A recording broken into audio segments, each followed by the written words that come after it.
Guru Brahma, Guru Vishnu, Guru Devo Maheshwaraha, Guru Sakshat Param Brahma, Tasmai Shri Gurave Namaha. BKS Iyengar, Guruji. What a man. What a teacher. Speaking about Iyengar is like speaking about a mountain. We say that he lived to be this many years old. He was born in the great influenza outbreak that his mother was afflicted with while she was pregnant with him. But what does that speak to of a man? First, he was my father. Later, as my understanding came, he became a teacher, and obviously he is a guru.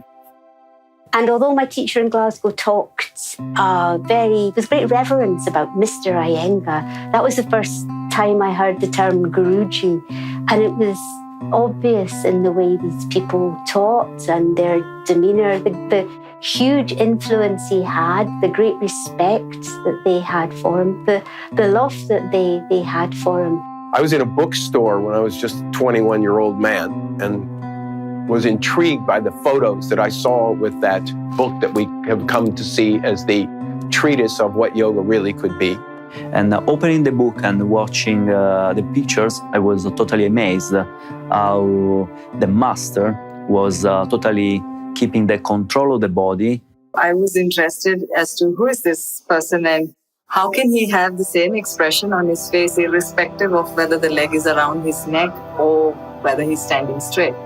And when I saw the book Light on Yoga, I was so enthusiastic to meet this man and to meet him in person and get teaching from him. I had heard so much about him and I'd held him in such high esteem. And I remember holding my breath when I heard his footsteps and he opened the door and walked in.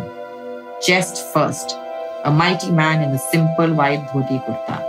So the first time I think, that I saw him, what struck me was, how royal he looked. His immaculately pressed silk dhoti or his silver, hair and bushy eyebrows. He walked into the room and suddenly there was this light and I just knew this was the man who was going to teach me everything. And when he came out into the platform, his energy filled the room.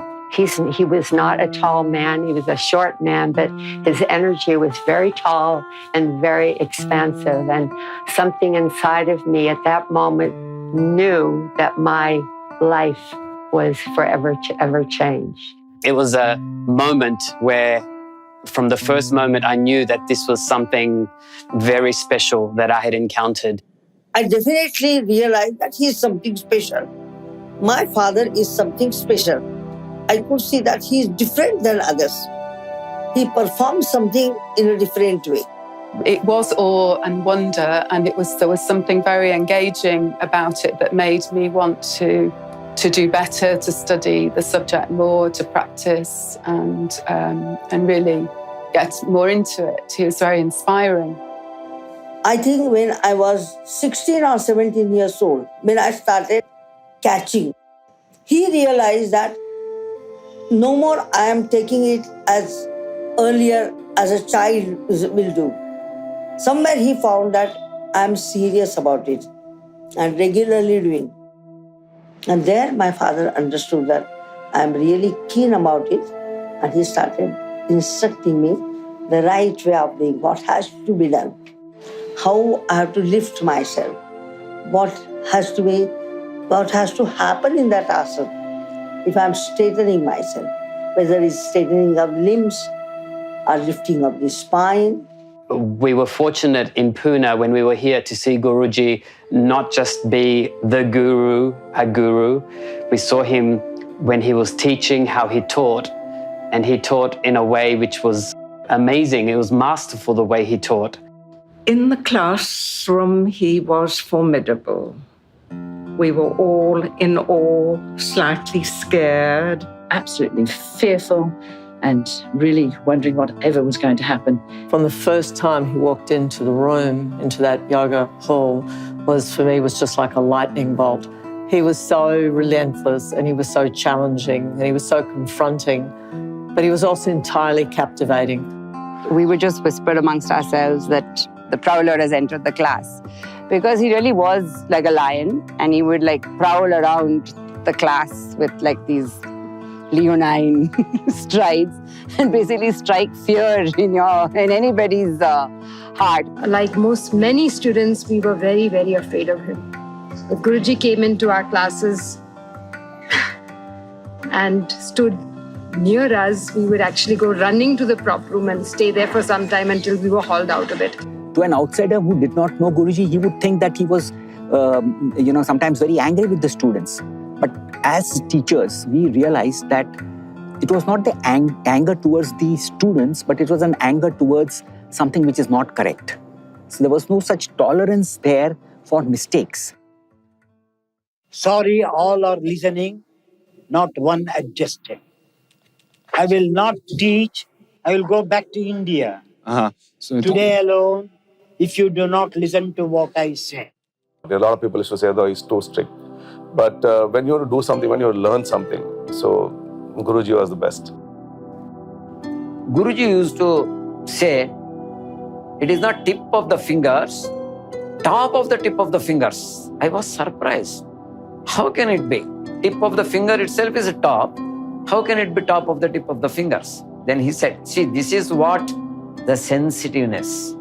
The top of the tip of the finger means it is so sensitive, delicate. If you touch the nose, the moment the finger goes to the nose, you should know that. You should feel it. There was already an air of excitement in the room because we knew that Mr. Iyengar had come in and was beginning his daily practice to the side. But after a while, we forgot about him and we were focusing on what the local teacher was saying. Until suddenly there was this roar from the back of the room. No one is doing what she said! And he marched up to the front and took over, and it was marvelous. It was terrifying, but it was marvelous. He created a mask to discipline people rather than to spread fear. When he was hitting, shouting, we knew that he was right inside ourselves. There was no doubt that to remove this wrong state of mind, he had to break in some manner these wrong feelings or wrong way of doing. I was trying to do Bakasana time after time after time and falling off and slipping off, and I was getting frustrated and I was getting tired.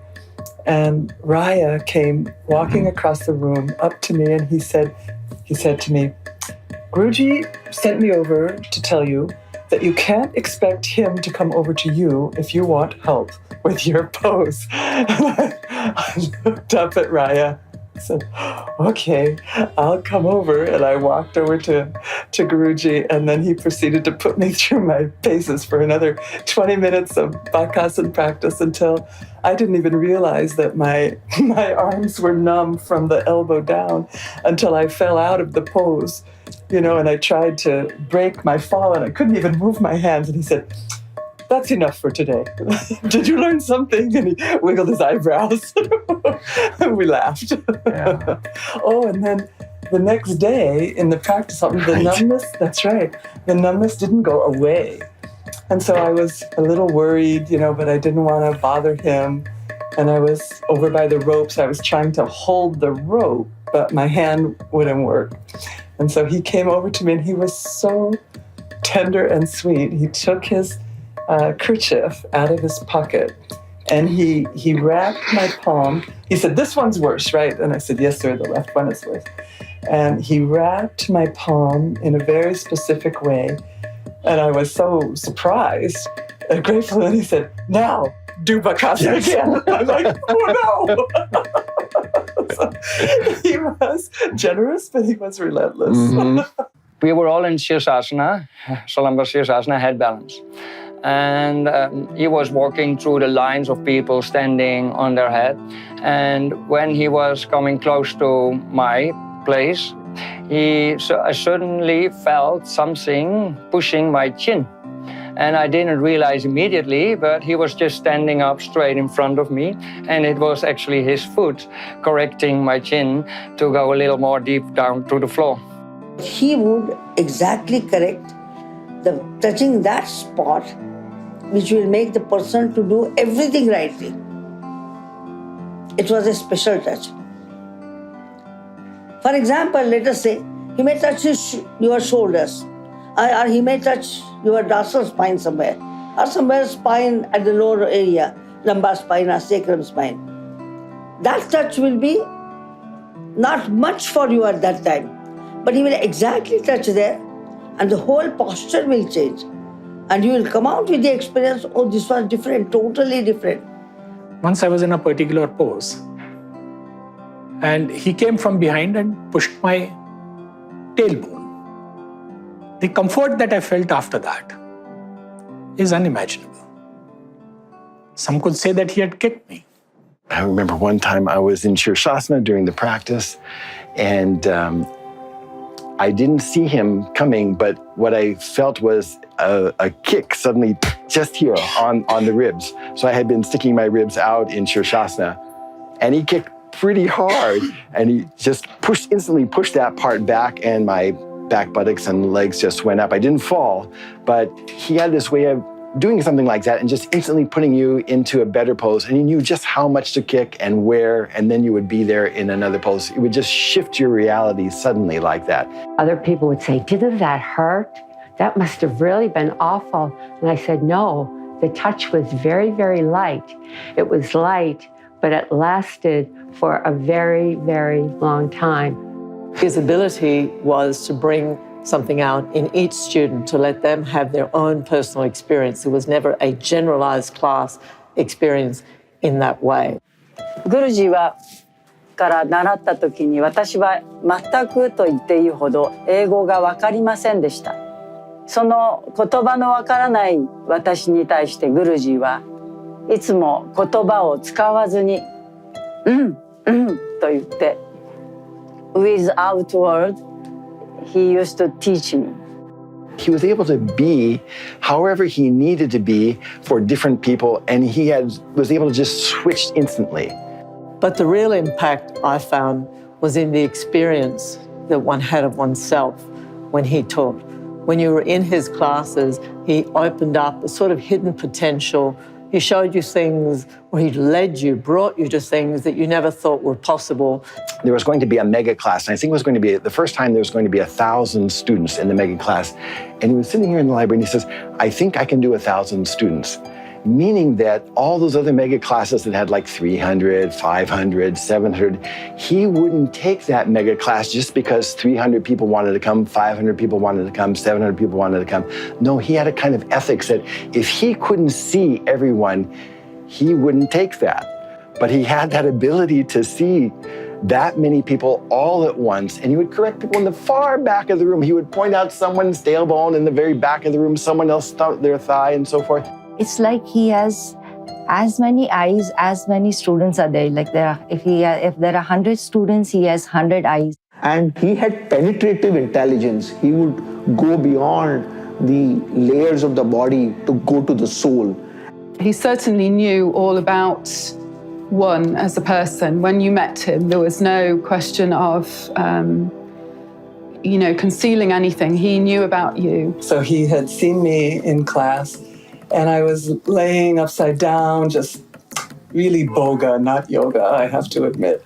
My eyes were closed and my hands were on the floor, and I felt a piece of paper being pushed into my hand. So I opened my eyes, my hand was on the floor, and Guruji was kneeling on the floor looking up at me in the ropes, and I said, "Oh, sir." And he said, "Give this to Mary Dunn." Mary Dunn was my wonderful teacher in San Diego. And I said, "Of course, sir, but how did you know that I know Mary Dunn?" And he said, "I saw you in class this morning. You make the same mistakes that she does. He told me even before Yasat was born that you are going to, by the way, you are carrying a male child. Of course, many people have said that Guruji is the man with the X-ray eyes. So it doesn't surprise me that he already knew that. I remember yawning once in class, but I had my back of my head to him and he said, "Why are you yawning?" And I said, "How do you know I'm yawning? I've got my head to the back." He says, "Your ears move when you yawn." If there is something going on in your mind, he will recognize it. He will take it jokingly. "Hey, where are you? What are you thinking?" he may say. So if you were in the class and you were inattentive and weren't appreciating that he was talking to you, then you would certainly know about it. He will exactly find out that what was going on in your mind, what was your brain doing, and that was shocking. How does he know? This, I think, was the quality of Guruji. Without having to speak, without having to tell him, without having to show him anything, he instinctively or intuitively somehow knew the problems of each person. He used to exactly make out the defect, physical defect, physiological defect. He looked at me and he diagnosed my problem without looking at my reports, but only looking at my skin of the neck. He never asked anyone to bring the reports. He never asked anyone, go test and get pathological report, radiological report.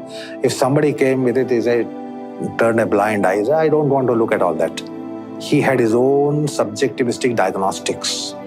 As far as the organic body is concerned, he would be very sure whether kidneys have gone wrong, our heart is wrong, our lungs are wrong. How did he even know about it? He had no educational background on how cells work. He had not. There are no scientific instruments. He had no microscopes, no stethoscopes. But still, I have no idea how he saw all those things. He had his own scanning eyes. Before the student would say, Guruji, I've got this gastric problem or a lung problem, he would divulge it to the patient. He would say, this is your problem. See, if you are tensed, he won't look at your eyes. He would look at your throat and say you are tensed. He looked at the gestures. He looked at the throat. He looked at the shoulders. He used to walk. And when the person walked before him, he would know exactly what is the matter with him. And then he starts his teaching. Geeta would ask, because naturally she would be surprised. I asked him, but he said, look, there is no method for that. It's not something, a methodology to say that I talked to him in this manner. But he gave me certain clues. What clues? He said, look at his eyes. When I'm talking to him, where he was looking. Or the way he talks to me, find out how he is answering. Look at the posture, how he is sitting. These are the clues he gave me. This was a great thing that he had that faculty. And no student ever bothered how to get that faculty rather than depend upon the pathologist and radiologist to tell us what this person is suffering from. Some of my closest interactions with BKS Iyengar were during the remedial classes or the medical classes here in Pune. And I think what was most interesting about those interactions were learning under him in the way he worked psychologically differently with different people. I was watching the medical classes there, and in those days we had to sit on the stairs and had a great view of the whole room, and watching Guruji dart around the room helping everyone. He just seemed like lightning. I wouldn't even see him move. He would just be somewhere and then he was somewhere else and seemed to be helping everyone at the same time. The rhythm that he would always get into, and that was magnificent.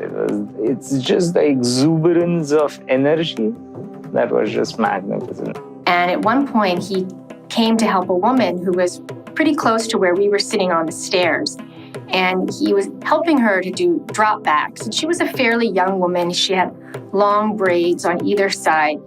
And he was giving her directions to get her to be able to drop back. But she was nervous, of course, and seemed afraid. She was very flexible, but she seemed scared to drop back. So he was helping her, but she couldn't really take the directions that he was saying to her. So all of a sudden, he grabbed her 2 braids and pulled them down and forward and up, and she went right back and did the drop back, and she let out a squeal and was so happy.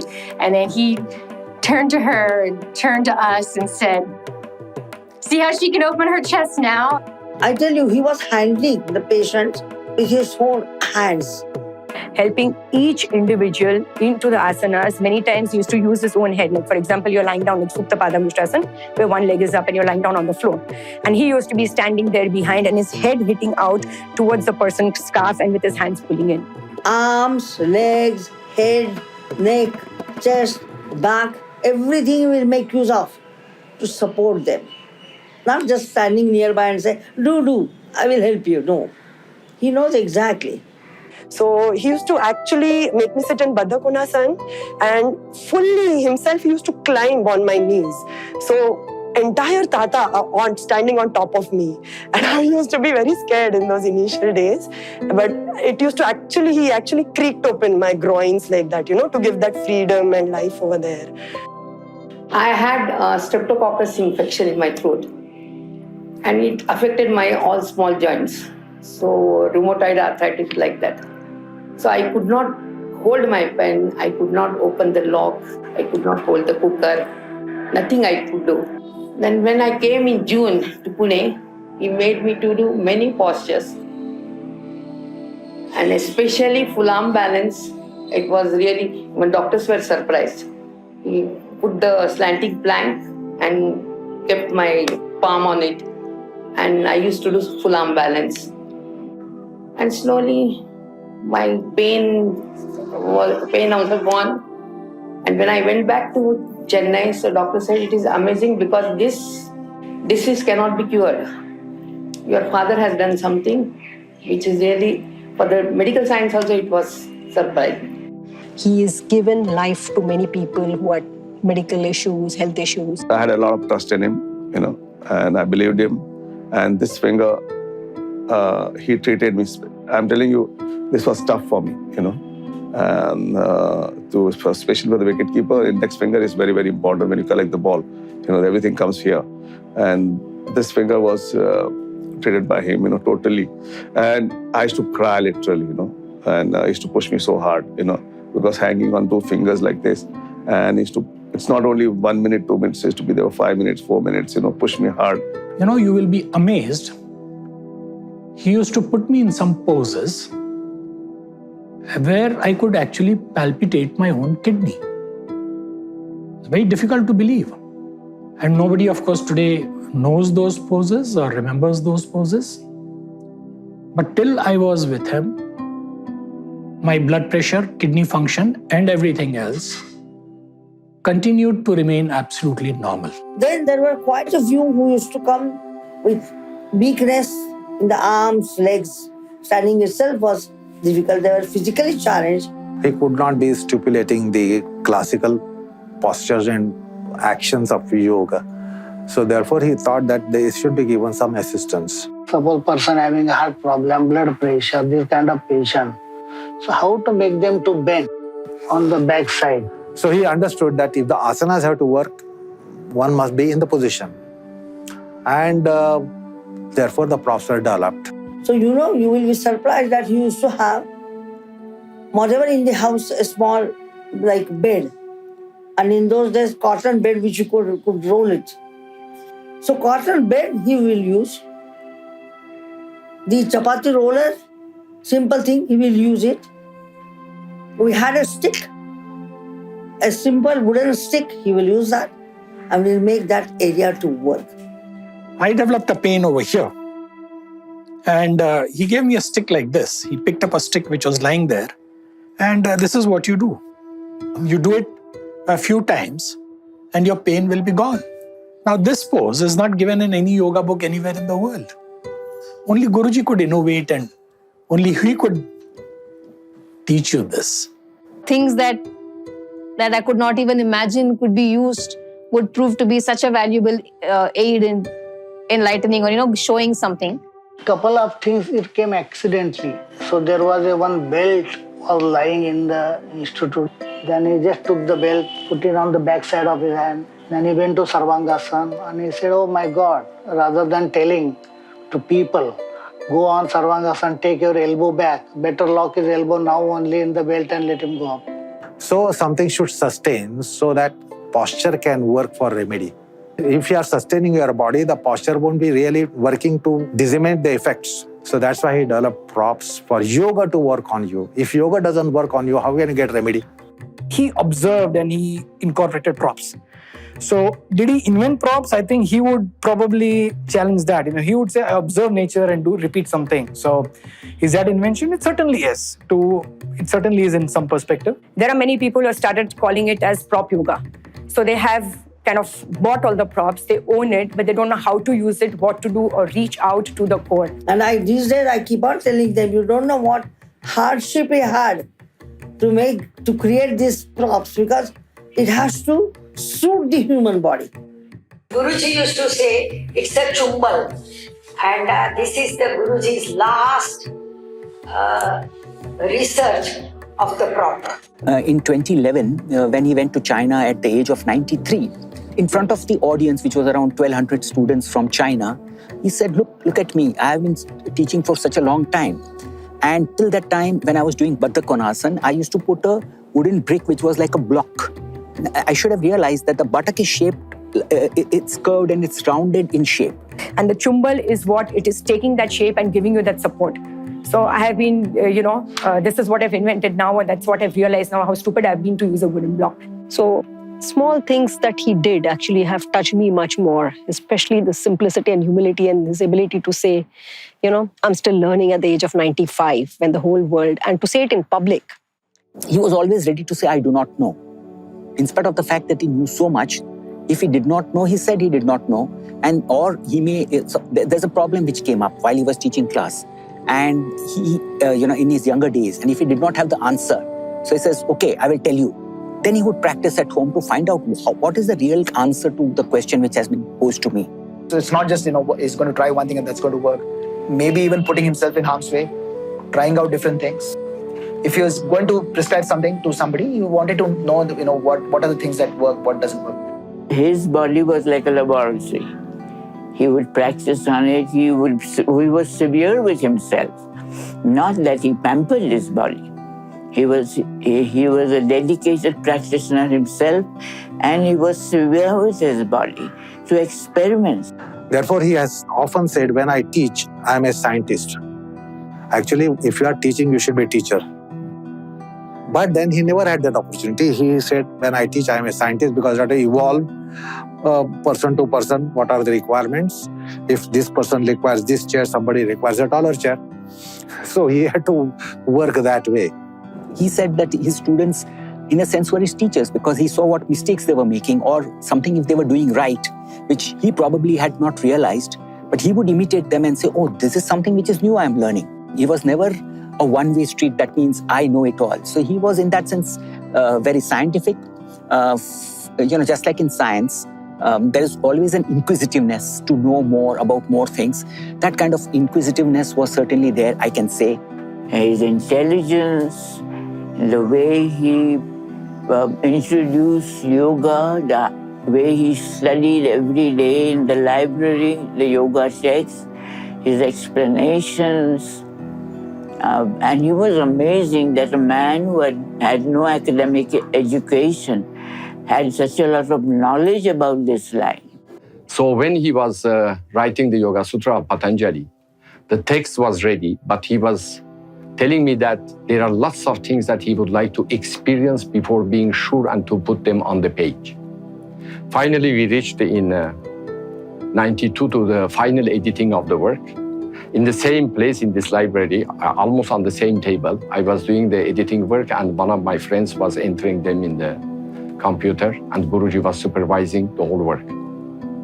Then we reached to a sutra that the meaning was not very clear, and his explanations also we were trying to write, and it was not really corresponding. It was not very convincing.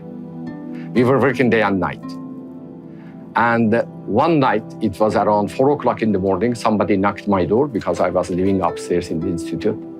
And when I opened the door, it was Guruji himself. And he told, can I enter? I told, of course you can enter, but I am sorry, I am just coming out. No, go back to your bed. He pushed me back to my bed. My friend also was in his bed. And he sat on the side of my bed. And he explained amazingly, very clearly, like really crystal clear, the sutra. Then he told, no, is it understood? And we told, yes, you can write it like that. Yes. Then he walked away and we watched ourselves. And we knew that it was just coming from his own practice in that very morning. There was one practice where he had his leg up on the tall stool and I was just there next to him, literally this far away from him. And I was watching him and over 2 minutes, every 2 seconds, he would shift and do something a little different, catch the imprint of that, and then do another thing for 2 seconds and catch the imprint of that. So if you count that up over 2 minutes, 30 seconds, 1 minute, 30 seconds, the other minute, he did like 60 different trials within 2 minutes. He had that speed of being able to catch what was happening, record it, and then just go on to the next thing. Just an incredible speed. Even well into his 90s, he would be discovering new things. He would be discussing this with Geeta Aunty or Prashant Ji. That, yesterday, I was trying this for the last 2 days. In Shirshasana, I was doing this particular variation and I spent, 10 extra minutes. And this is what I felt. This is a relief, in a certain thing that I felt. He never stopped practicing. He never stopped learning. He never stopped exploring and experimenting. He made this voyage from the outside in. And he did that while having a loving marriage. If he has any success, it was because that motto, that energy, that Shakti was Ramamani, his wife behind him. She is a light in my life. She never demanded anything from me. She could definitely make out that he has something different in him.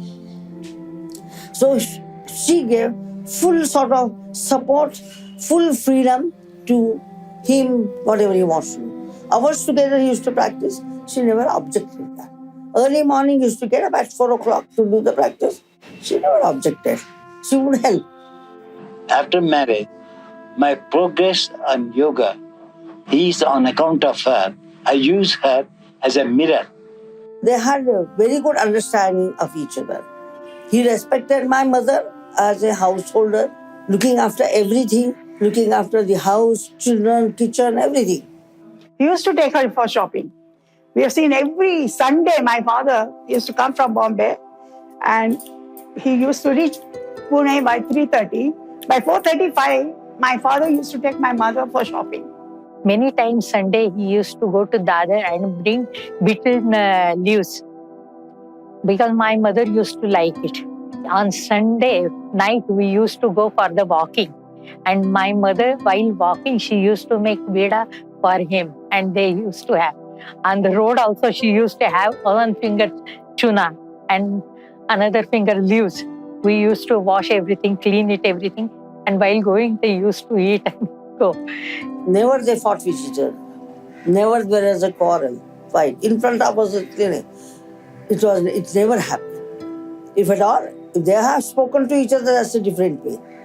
But there was no quarrel as such, no argument as such. She was really a wonderful lady, very tolerant lady, very helpful lady, and looking after everyone with kind-heartedness.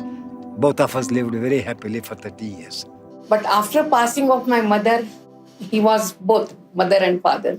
He used to play with us, especially myself. I'm being the eldest daughter of Guruji and my father. I think I enjoyed a lot. We used to play on his body when he used to do practices in different asanas like halasan. We used to play slide. When he used to do yoga nidrasan, we used to play like seesaw on his body. You won't believe it, even at this, as a 3-year child, I was always doing in front of him something like toppling, somewhere touch my toes. If he jumps, I will jump. Well, I was a classical dancer. So I was supposed to give a first performance. So in front of him, I used to do the practice all the time. So when he used to correct me during his yoga postures and all, he used to correct me. But even when he used to have a bath, he used to come after having a bath and tell me that, Savita, come on, do this. So even during the bath, I was thinking about how I had to improve my dance with the expressions, with the gestures, with the hand movements. Hand movements, palm movements. It was so graceful actually. He wanted to learn actually dance. He was thinking of actually becoming a classical dancer rather than practitioner of yoga at some stage in life. And that's why he once saw Uday Shankar in a ballet. And he was so fascinated, then he said, why not find out a way that I will teach him yoga and he will teach me dance. But Shankar was not interested in yoga, it seems. So he could not continue. But music, he was very much interested. Both my parents were interested in music. Maybe that the interest was everybody's, our siblings. And I used to play sitar. My another sister, Sunita. Then Prashant and Vanita, they used to play violin. Savita, dance. Geeta learned vocal music, then sitar also. So he used to teach us the technique, how to play, fingering work, wrist work and everything he used to tell. And it used to make a lot of difference, the technique. Renowned and famous and the great teacher as he was. But when it came to normal family life, he was just like any ordinary man, like a very common man. And that was very endearing about him. In the house as father, he was very much lovable. At the same time, he was very strict. He was not at all strict whatsoever to me. Actually, when his classes were going on and he used to practice, it should be pin drop silence. We children never used to make any noise. He never used to like that also. But when the grandchildren were playing, he used to practice. They used to play cricket. And he was also sometimes laughing, playing with them. I used to, play with him a lot. When he used to practice, I used to go. He would be practicing in the hall. I used to go in the hall, trouble him. If he's sleeping, stand on his legs or whatever, just, play with him. He had this thing, he used to say, okay, I'll make you fly like an aeroplane. So he used to lie down on his back and hold us like, so we are kids, right? So we are on, so his legs are up and we are lying flat on his legs and holding his hands. So, and he's making us fly like an aeroplane. Sometimes in the morning when we would be sleeping late and we would not wake up, suddenly we would be woken up because he would be walking on our legs. So yes, and he would laugh and he would walk out. He was like a child, full of life, full of fun, his eyes twinkling with mischief, with that mischievous smile on his face. He was ready for an adventure. So there are times when we would have done some crazy things with him, and he would be ready for a game of cricket or sit on a swing or be ready to stand on his head in Sirshasan on the edge of a cliff, challenge us to do things which he did. So if we were on the top of the hill, right, he used to like to go to the edge, right, to sort of do the adventurous thing, and he used to take us along. And our parents, my father was scared, hey, don't go there, you'll fall down and things like that. So I remember once we had been to the Nandi Hills and there is this place called the Tipu's Drop. So that's where Tipu Sultan used to push down his enemies. So that is like a very steep fall and there is a wall. And the wall doesn't even like the parapet kind of a wall. It doesn't have a flat surface. It has a curved surface on top of it, right? And so so he got up on the wall. So there's a steep fall on the other side. He's wearing his Kolhapuri chappals and sort of walking like a king and we are all scared because it's very windy and the other side is totally steep, right? And he's laughing, so he's enjoying walking on that. And he's calling us, you also come, you also climb. So, and we'd once gone on a family picnic to Mulshi during the monsoon. So Guruji stopped the car and said, stop the car, this would be our picnic spot. So there was a mild waterfall, there were some slippery rocks. And we all just sat there, opened up what we'd got for eating and laughing, playing in the water. And he called out to me and he said, hey, do Sirshasan here. And I was so terrified. He said, do. I said, I cannot do because I cannot balance. He said, somebody will hold you. So what if you cannot balance? Just do the pose. And I am fighting with my grandfather at that time, trying to convince my grandfather that this granddaughter cannot balance in Shirshasana. And that's when the teacher in him came out and he said, if you don't do it now, and he said, I will do it. So I got doubly terrified that it's so slippery, bold, and water. When Guruji is saying, I will do it, if something happens, what will my family think? They'll point fingers at me. So that stress made me do Shirshasana. And he taught me something in that Shirshasana also. At home, this used to happen very often. Right? Suddenly he'll say, Srinit, come here, do this. Let me show you something. Right? And his teaching also. So if you're doing, let's say you're doing Urdhva Dhanurasana, right? So you fall and you come up. So he had this way of, he used to just hold the sort of the tip of the chaddi there, right? And when we had to come up, he'll just do a small tug. And we were able to come up like very fast. So it's almost like he used to say, see, I have magic in my hands. I just pull and you're able to come up. Even in a family lunch occasion, sometimes after lunch, he would say, hey, come do Shirshasana. And I would tell him, no, grandfather, I just ate. And he said, nothing will happen, do. So that kind of yoga anytime, laughter anytime, teasing me anytime. So that always was on. He used to be always, excited like a child, when his grandchildren and great-grandchildren were around, especially. I couldn't resist taking Guruji's cars out as an ambassador at that point in time. Another car, take it out. And I used to ask him, Tata, are you coming? And he would not bat an eyelid. He would say, yes, let's go. Let's have fun. The man loved life, he's full of life. And that time I didn't realize, I used to just take him, he would wear his chappal, and we used to just go and come back after an hour, going around the hills around Pune. That point I didn't realize, at the age of 18 and 19, I didn't realize, I asked my Tata, he came, what's the big deal, You take it for granted. Now you realize, the amount of trust he had in my driving, the amount of implicit trust or, the fact that he would take his time out. Nowadays at the age of 38 and, I work and I help around in the institute and I have a kid and I know how busy it is. An hour is a big deal in my life. But at that time, for Guruji, to spend an hour of his life every Saturday, Sunday, just so that I can have my fancy and drive around Pune, that's unbelievable. Nowadays, we find it very difficult. One thing if we do it, another thing we say, I can't come. But he used to practice, take the classes, come to the shops, and we used to dine together always. Those small pleasures in life, that he used to be involved in, he used to participate very enthusiastically. He used to watch television, cricket matches. He used to come with us on long drives or picnics. He used to play games with us. All games he used to enjoy. Football, hockey, cricket, and that Bitti Dandu, that Gilli Danda. He used to play with us when we were young.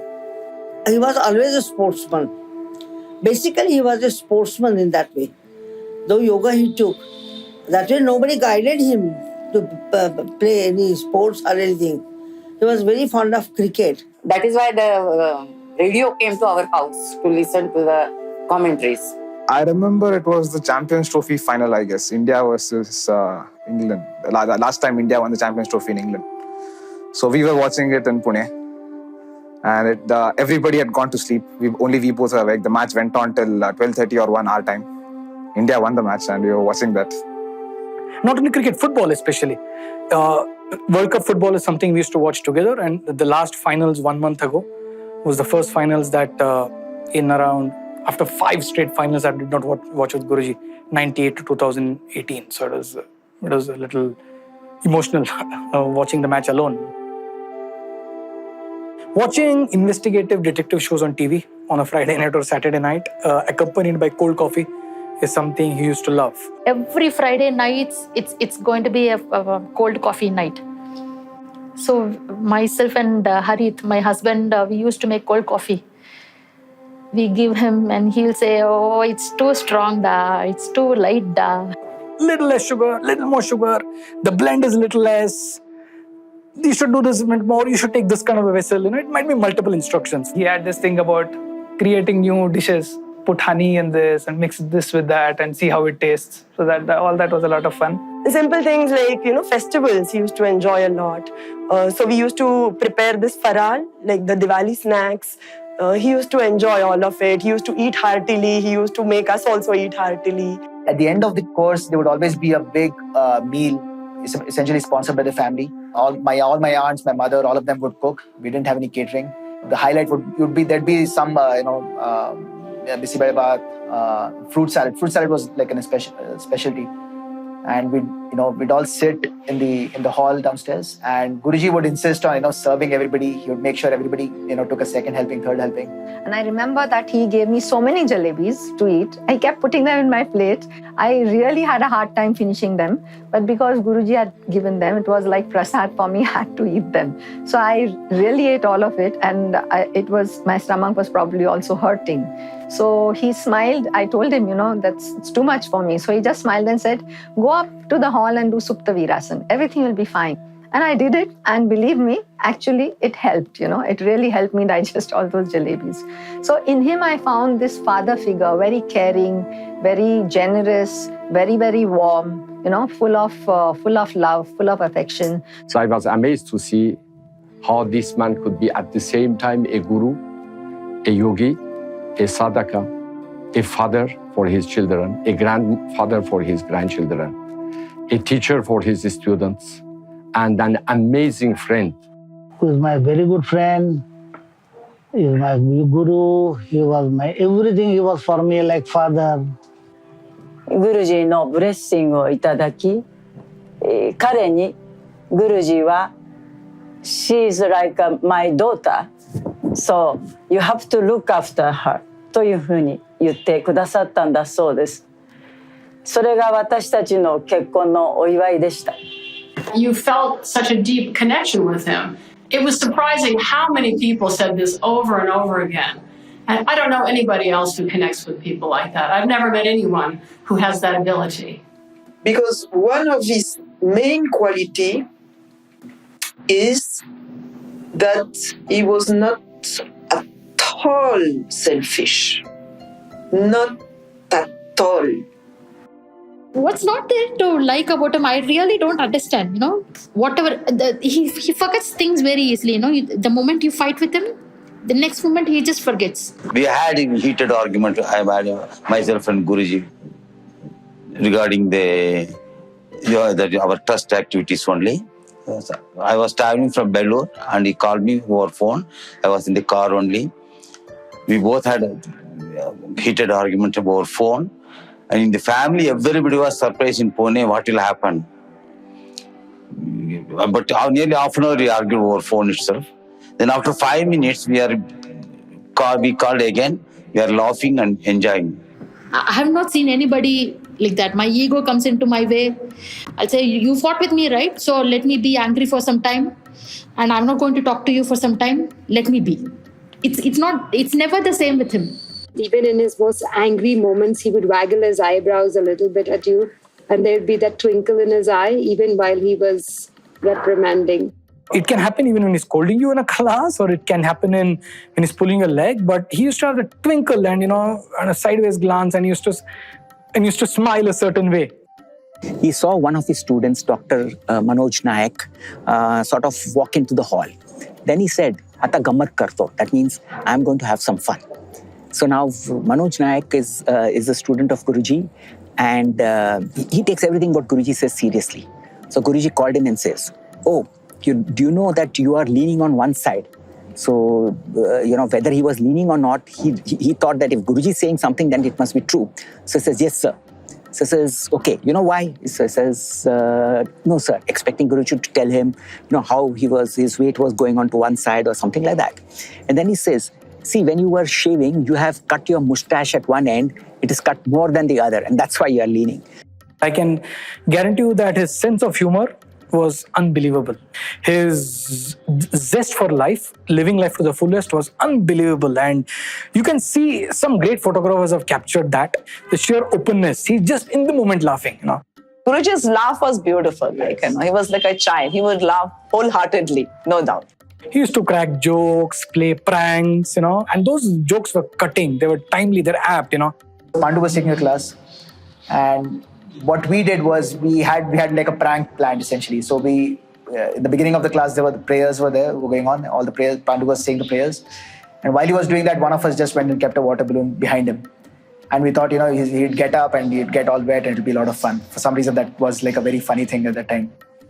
And he didn't. He just didn't move far enough or whatever. It didn't. Like the balloon was in its place. And we had to notice. Guruji had just entered the class and he had seen this. We had no idea. We were like sitting in the class. We were saying our prayers. And he saw that, the prank hadn't worked. So he walked all the way to Pandu. He said, "Hey, Pandu, what is this?" And he pushed him back. And that was hilarious. And I remember Guruji on his veranda, on his own little terrace. And it was Rang Panchami. And he was waiting for the kids to come out of the class. So the kids come out of the class and Guruji threw the water and drenched them. And the shrieks and laughter. And Guruji was laughing like real laughter. So that was one of the first kind of interaction, seeing him And I love with my kids. He could gel with people of any age. So with my baby or with any baby, he would play with them, bring a smile on their faces or make them, even when the baby couldn't speak, the baby would respond. Me in his hands and he was he held you as a wee baby. And he just picked Yazad up and his hands were so sure and so steady. And he looked into the small baby's face and he just said, "Yes, sir, you have seen many lifetimes. And which one are you in now?" When I look back at photographs of Guruji with my daughter, it does something to me. I don't know, I can't pick up a word to say what. So I still remember the day that I walked home with the baby in my hand from the hospital and Guruji was sitting and he was the first person I handed out the baby to, and Guruji fondling the baby still. I vividly remember that. So after she grew up a little, my father would bring her every day to the institute where Guruji was either in the class or in the practice. So Guruji would very playfully, with love, cajole her or put her on some prop and make her slide down the prop. As my children grew up, I think they grew up to think they had 3 grandfathers. 2 are the biological grandfathers, and the other was Guruji, who they would look forward to coming and meeting on occasions. And he would be kind of fooling around with them, chuckling away, asking them little questions. So they were very happy to interact with him, and they didn't think that he was a big man or even a grown man. I remember times when my children would, my son at least would put his arms around his neck and swing on his back. I remember I have memories of playing with him outside in the courtyard of the institute, and we'd be jumping on him and he'd play with us, and I remember him smiling and laughing. Guruji, as far as I remember, was the most lovable older man that we knew. When I was 11 and I had joined the institute in the children's class, which my mum, Kathy, was taking and teaching with Pandu. So this was essentially the first children's class that they had in Pune. And Guruji would come into our classes on a Sunday morning. I think he enjoyed being in the children's classes.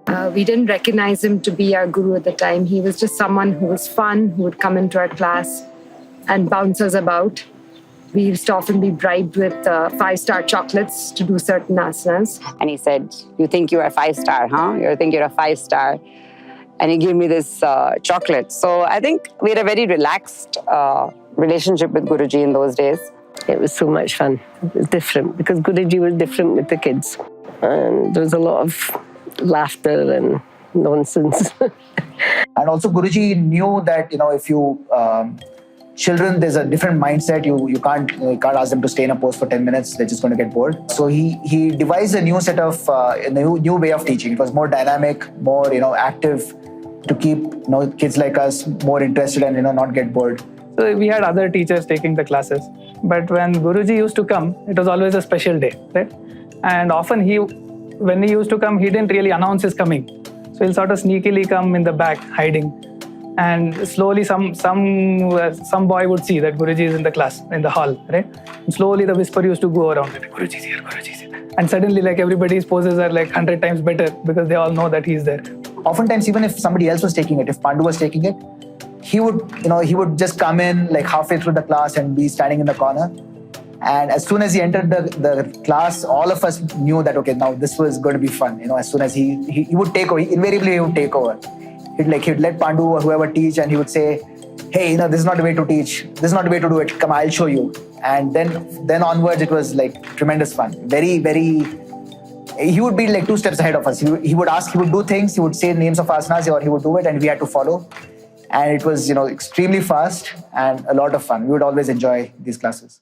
I give full credit to Guruji for highlighting that fact that teaching is almost, it's a science, and one needs to have many tools, many methods to be able to communicate with people who are all different.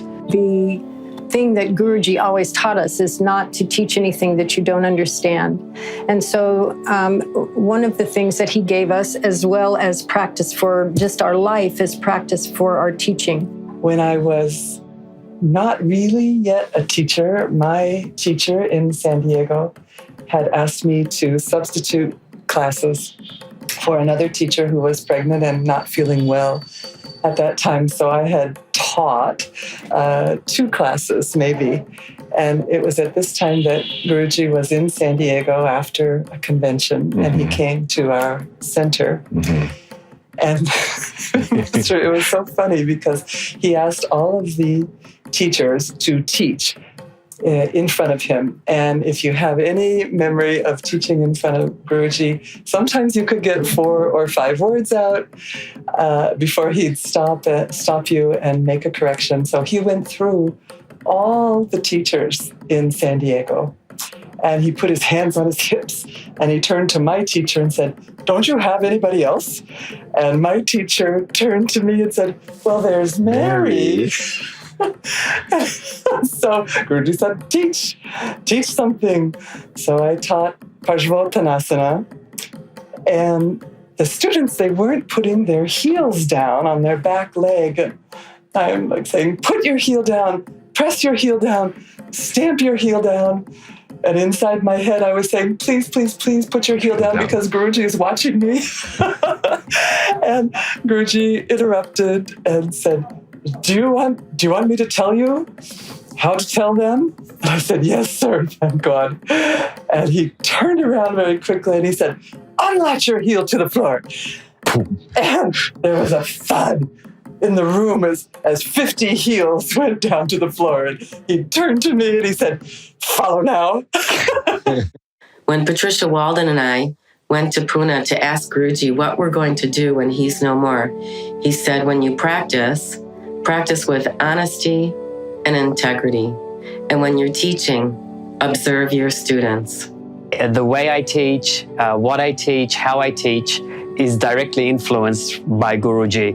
Guruji really gave us a way of communicating the subject to other people. He had such a profound effect on our senior teachers who, since the early 70s, trained with him. He was not able to come to South Africa because of political reasons, but they went to Mauritius to train with him, to Swaziland to train with him, and they had such a close relationship with him. To watch him teach from country to country, which I was lucky enough to do several times, he would even change his very mode or perspective to reach the audience that was in front of him.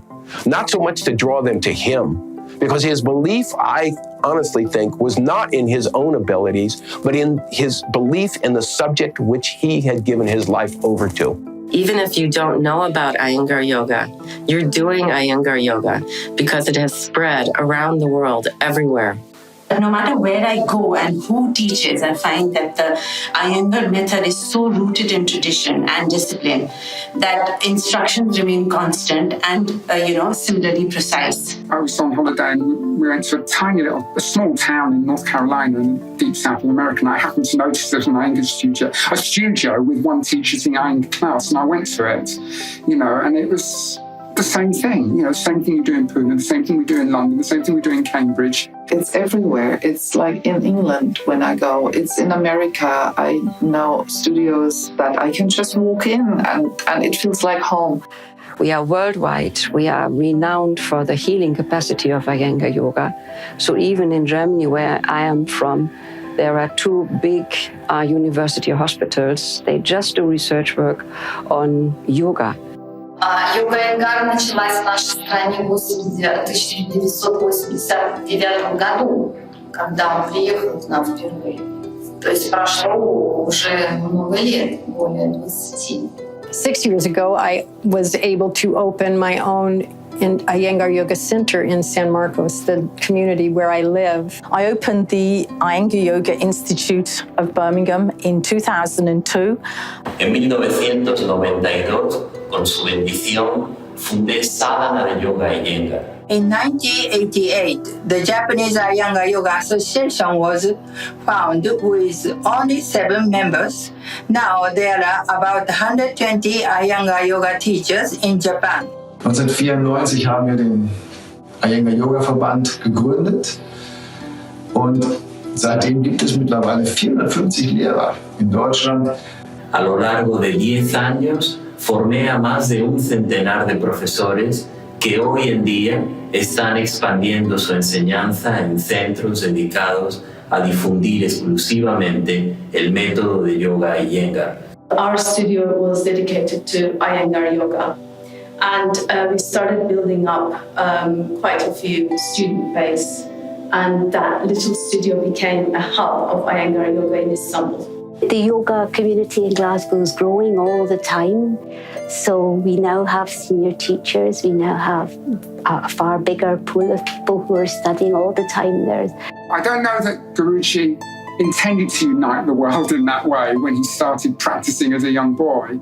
But when you practice Iyengar Yoga, you never feel lonely or lost because you know that wherever you go, there is a Iyengar Yoga teacher and other practitioners. And you meet people who share the same values and have the same views. I feel Guruji's art has brought people together, not only in Birmingham, but all over the world. And sometimes Guruji calls us my children in the field of yoga. So I know I have beautiful sisters and brothers all around the world. Everyone is like a branch and flower and leaves from all over the world to spread Iyengar yoga knowledge all over the world. And another joy has been to be part of that community, to be part of these like-minded people, what we share in common. And the complete sense of devastation and loss that community felt when Mr. Iyengar died, when Guruji died, was just so overwhelming. It was almost curious that somebody who lived so far away could have that influence on people, and everyone felt entirely bereft.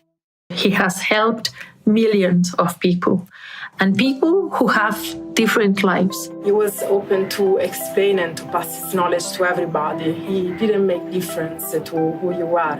He loved everyone. He never had any discrimination about anybody's social background, economic background. And then he said, I welcome every student of yoga, and I feel that every person needs to make a beginning somewhere. Guruji's yoga has taught me how to be, how to sit, how to stand, how to walk, how to run, how to eat, how to sleep, how to observe, and how to absorb.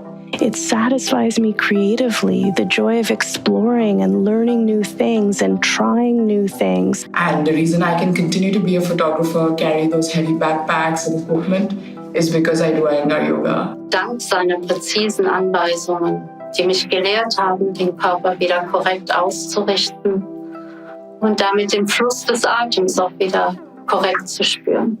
It was due to Guruji that I was able to walk. It was due to Guruji that I was able to put off having back surgery for over 40 years. I'm a different person. I got new legs. I got new spine. Through doing this forward bending headband wrapping, slow Iyengar yoga rehabilitation process, I've managed to bring these headaches under control within the first 2 months of my 2 brain surgeries. Today, Iyengar Yoga has become indispensable for me. With my medical limitations, I have learned to live happily. This was a type of yoga that I would be able to do into my golden years. And since my golden years are right around the corner, and here I am still doing Iyengar Yoga. At the ripe age of 60, I am doing Shishasana, 6 minutes every day for a long time. अभी मेरी as 73 है और मैं अभी जो fit हूँ ये सब credit goes to Guruji. And if I stick to what he has taught and what he's developed, I will find my way. So whatever I am today or whatever I am doing is only and only because of Guruji. So about his legacy is what one is, that is his legacy. What he has made us, that is his legacy, and that is what we are carrying with us. And he said, as long as my students can give their students a taste of this sensitivity, alertness that I am giving you all, as long as that's there, this will live on. 29 years later, I'm a grandmother and I'm still practicing and learning from the teachings of this extraordinary man. His legacy lives on through the generations of my family. Meine Kinder haben mir beim Üben zugeschaut, als sie klein waren. Jetzt sind es junge Frauen, die selber Iyengar-Yoga-Klassen besuchen. Ich hoffe, sie geben es an ihre Kinder weiter. So he has left behind this boon for humanity with all his research and application in the field of yoga to heal the human body and mind. So I think it is up to us to use it now. We also have the responsibility to keep on spreading his teaching and the values he wanted to promote. And to help other people to understand how important is to make the proper yoga asanas with guidance, with understanding of alignment. His fantastic success lies now for us as a foundation to build upon further. So we must pass on to the next generation for them to continue Guruji's legacy. And that's why we continue to teach. That's why we want to give. We want to help people the way he helped, the way he taught. Because this is what we're supposed to do, to continue, to let go, show, plant the seed so that everybody can see that Guruji is not dead. Guruji has only, as he said, I'm only going to change my clothes. I am not going anywhere. I'm only going to change my clothes. Every aspect of my life is linked with him.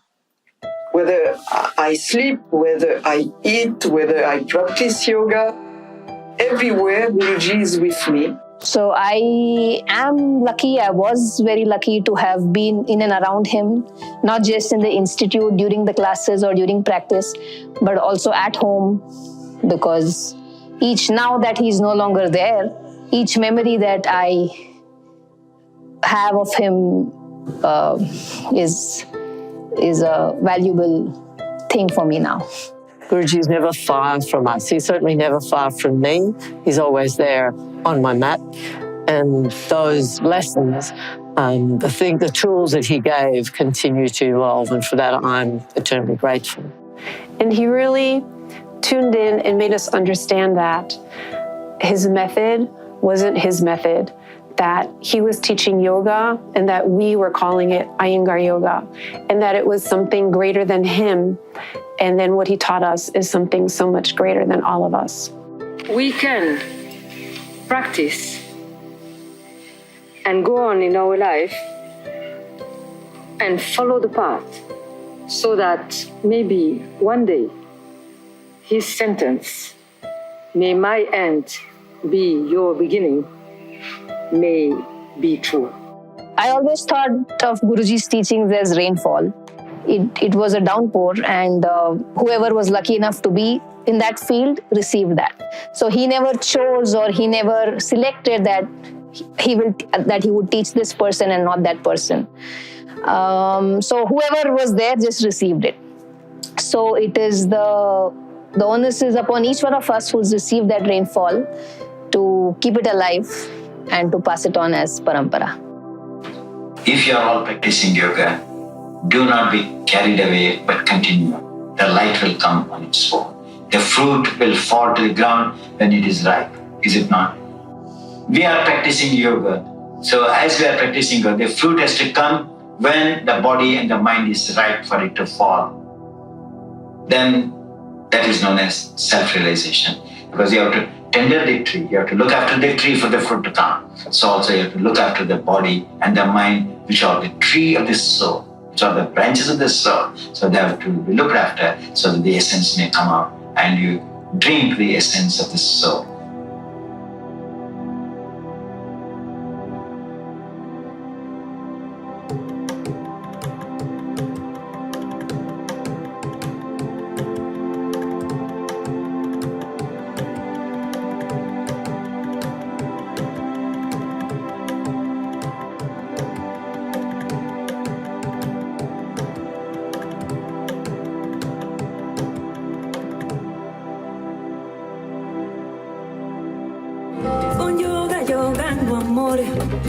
Con yoga no amor, flexibilidad y paz interior.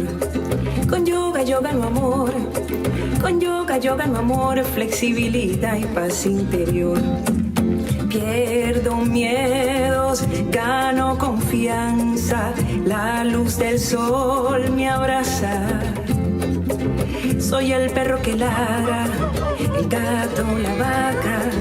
Soy el árbol fuerte que tranquilo con el viento danza. Soy el árbol fuerte que tranquilo con el viento danza. Soy el árbol fuerte que tranquilo con el viento danza. Con yoga no amor. Con yoga no amor, flexibilidad y paz interior. Con yoga no amor. Con yoga no amor, flexibilidad y paz interior.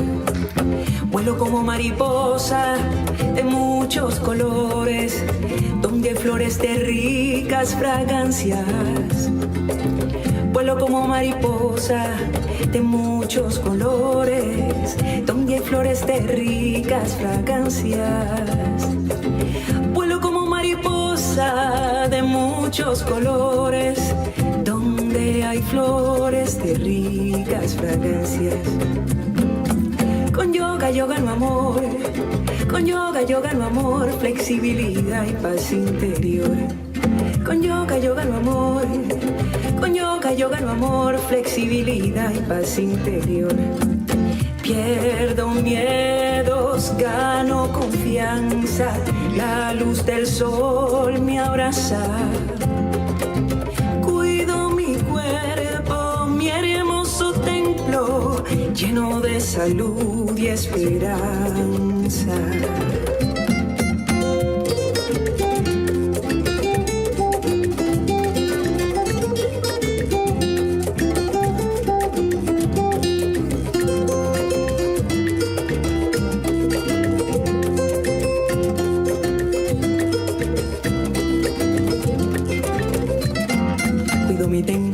Cuerpo lleno de salud y esperanza. Cuido mi templo, mi hermoso cuerpo de salud y esperanza. Cuídalo, cuídalo, cuídalo, de salud y esperanza. Cuídalo, cuídalo con amor, con fuerza y esperanza. Con yoga no amor, flexibilidad y paz interior. Con yoga no amor. Con yoga no amor, flexibilidad y paz interior.